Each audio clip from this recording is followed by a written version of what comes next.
ጁላይ 16 በደብረ ምሕረት ቅዱስ ሚካኤል ካቴድራል የኢትዮጵያ ኦርቶዶክስ ተዋሕዶ ቤተክርስቲያን በዛ አይችሏትም የሚለው የወንድማችን የበኩረ ሰባኪያን መምህር በረታብ አሰፋ የሲዲ ምርቃት ስላለ ዲሲ ነው።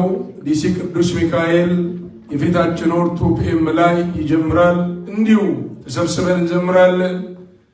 እግዚአብሔር እናመሰግናለን። በወንጌል አገልግሎት ወንጌል እንማራለን። የሚቀጥለው እሑድ ነው። አድራሻውን የሚገልጥ ፍላየር አለ፣ ለሁላችሁም ይደርሳችኋል።